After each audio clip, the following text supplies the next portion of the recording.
Fit করলে সুন্দর দেখা যাবে বান্দা। আমি তোমার সেই অঙ্গকে সেখানে ফিট করে দিয়েছি তোমার চলার জন্য, দুনিয়ায় থাকার জন্য, দুনিয়াতে বসবাসের জন্য। যা প্রয়োজন, যেখানে প্রয়োজন, যেভাবে প্রয়োজন, আমি আল্লাহ তাআলা সব ব্যবস্থা করে দিয়েছি। কোনো বিনিময় নেই। এবারে বিনিময় নিছেন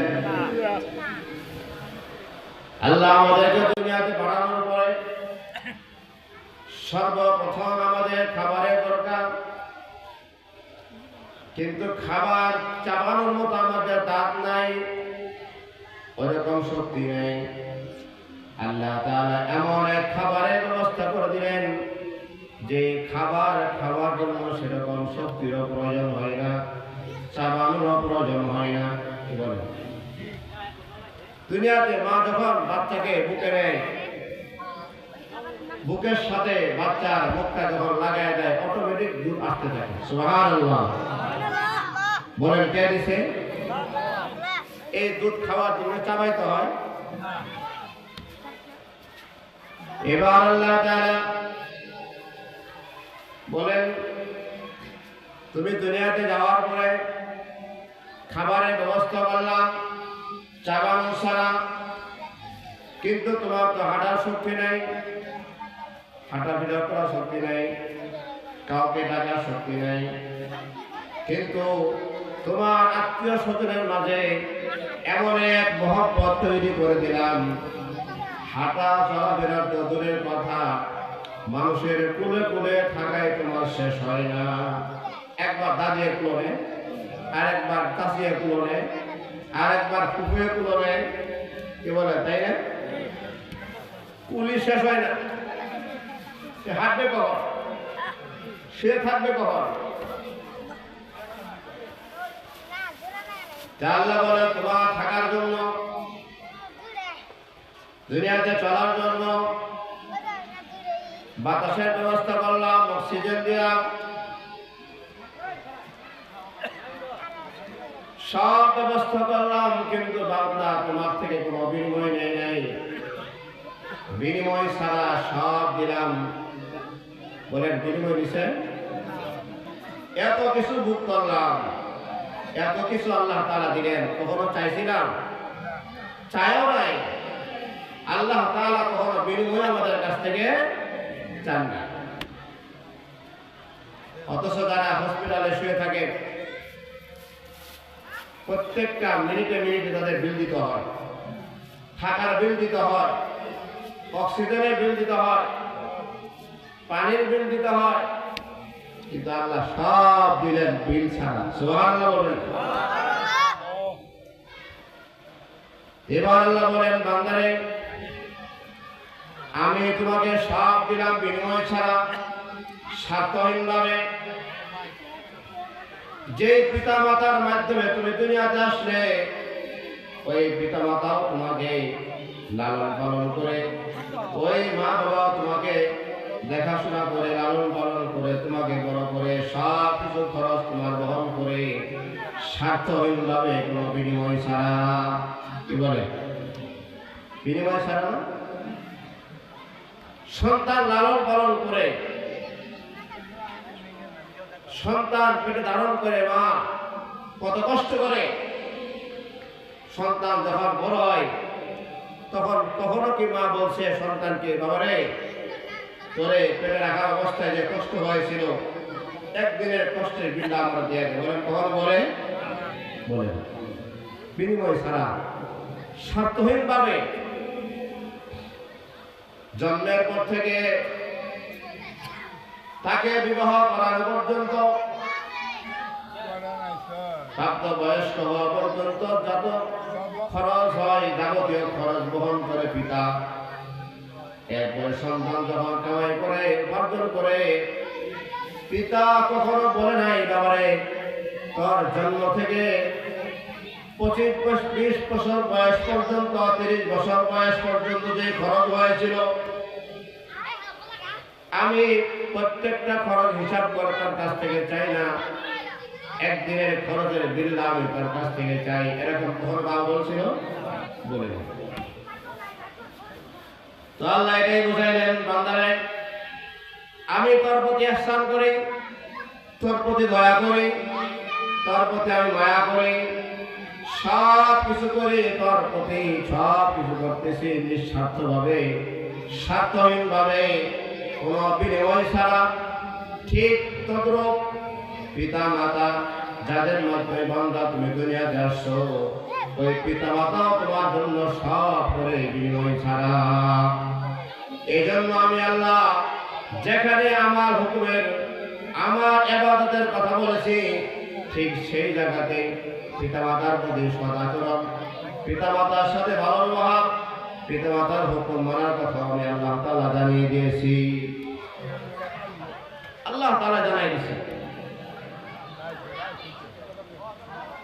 হাদিস শরীফে রাসূল করিম সাল্লাল্লাহু আলাইহি ওয়াসাল্লাম বলেন,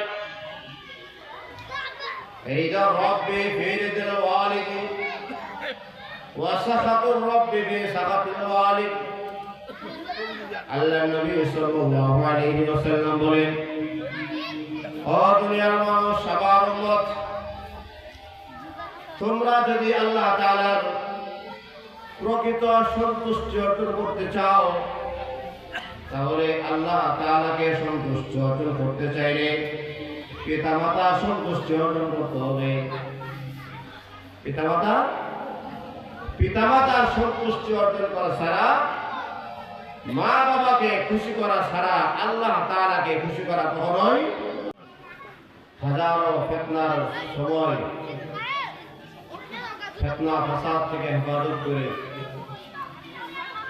দ্বীনে মজলিসে, কোরআন হাদিসের মজলিসে উপস্থিত হয়ে কিছু কথা বলা এবং শোনার তৌফিক দিয়েছেন।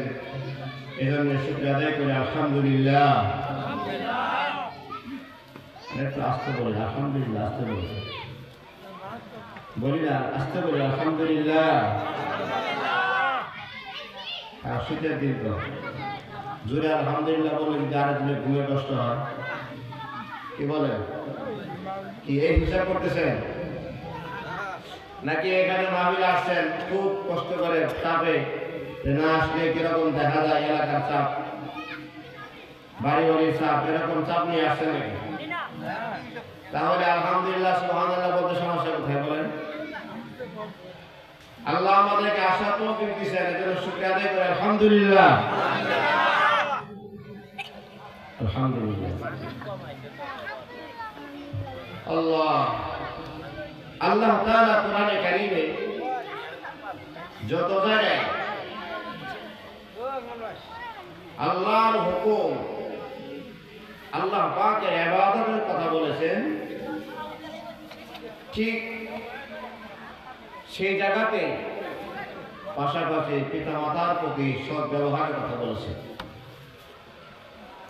যেখানে আল্লাহ তাআলা তার ইবাদতের হুকুম দিয়েছেন, সেখানে পাশাপাশি পিতামাতার প্রতি সৎ ব্যবহারের হুকুম দিয়েছেন। বলে কেন? এর কিছু কারণ আছে।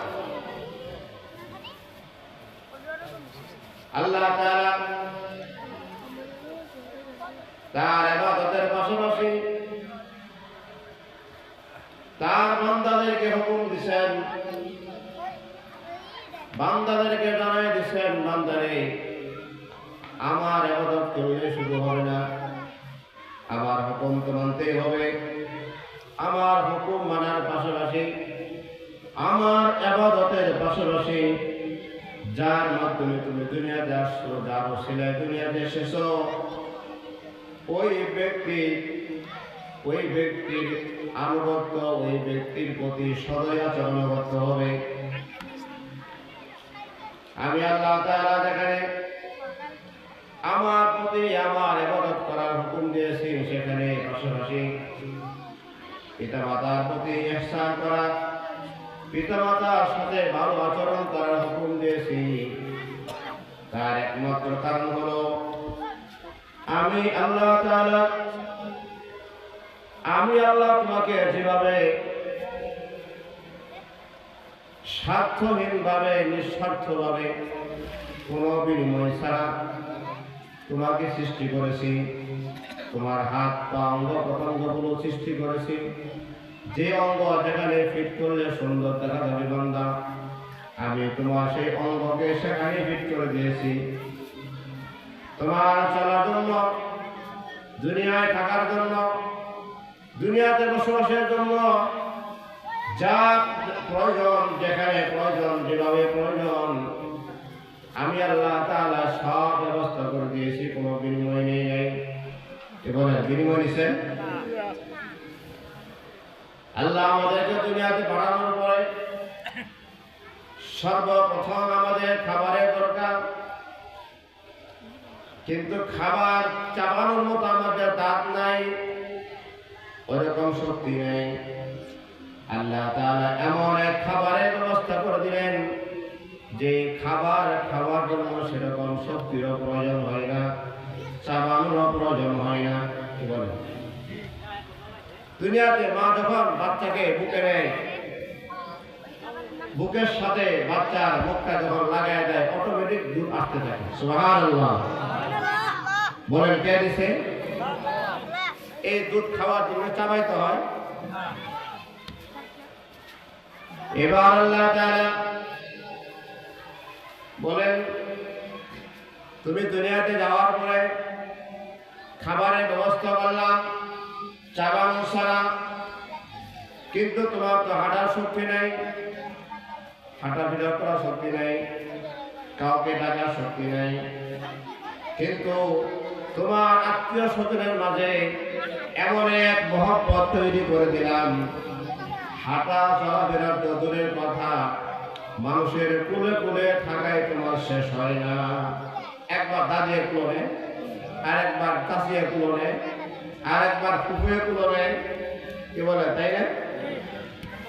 কুলি শেষ হয় না।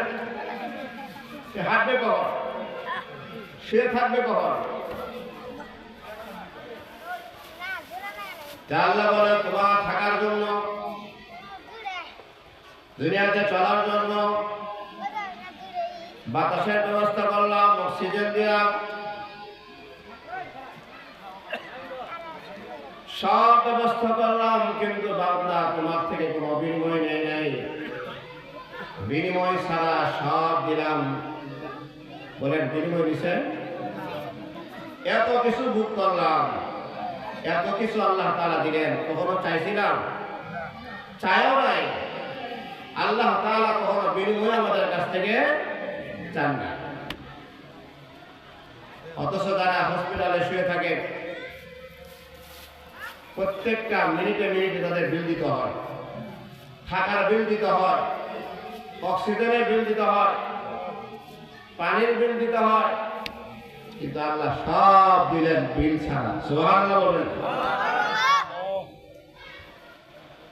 এবার আল্লাহ বলেন, বান্দারে আমি তোমাকে সব দিলাম বিনিময় ছাড়া, স্বার্থহীনভাবে। যে পিতা মাতার মাধ্যমে তুমি দুনিয়াতে আসলে, ওই পিতা মাতাও তোমাকে লালন পালন করে, ওই মা বাবা তোমাকে দেখাশোনা করে, লালন পালন করে, তোমাকে বড় করে, সব কিছু খরচ তোমার বহন করে, স্বার্থহীনভাবে, কোনো বিনিময় ছাড়া। কি বলে? বিনিময় ছাড়া না? সন্তান লালন পালন করে,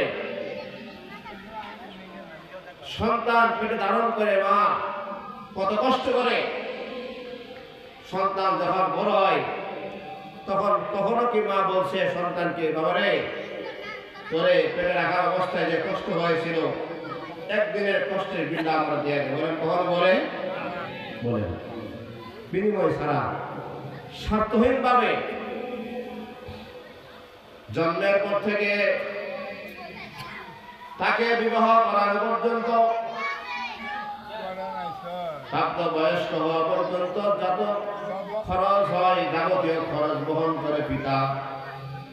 এরপরে সন্তান যখন কামাই করে, উপার্জন করে, পিতা কখনো বলে নাই, বাবারে তোর জন্ম থেকে 25-20 বছর বয়স পর্যন্ত, 30 বছর বয়স পর্যন্ত যে খরচ হয়েছিল, আমি প্রত্যেকটা খরচ হিসাব করে তার কাছ থেকে চাই না। একদিনের খরচের বিল্লা আমি তার কাছ থেকে চাই, এরকম কখন বাবা বলছিল? বলে তো আল্লাহ এটাই বুঝাইলেন, বান্দারে আমি তোর প্রতি ihsan করি, তোর প্রতি দয়া করি, তোর প্রতি আমি মায়া করি, সব কিছু করি তোর প্রতি, সব কিছু করতেছি নিঃস্বার্থ ভাবে, স্বার্থহীন ভাবে, কোন বিনিময় ছাড়া। ঠিক তদ্রূপ পিতা মাতা যাদের মাধ্যমে বান্দা তুমি দুনিয়াতে আসছো, ওই পিতা মাতা তোমার জন্য সব করে বিনিময় ছাড়া। এই জন্য আমি আল্লাহ যেখানে আমার হুকুমের, আমার ইবাদতের কথা বলেছি, ঠিক সেই জায়গাতে পিতামাতার প্রতি সদাচরণ, পিতামাতার সাথে ভালো ব্যবহার, পিতামাতার হুকুম মানার কথা আমি আল্লাহ তাআলা জানিয়ে দিয়েছি। আল্লাহ তাআলা জানাই দিয়েছি।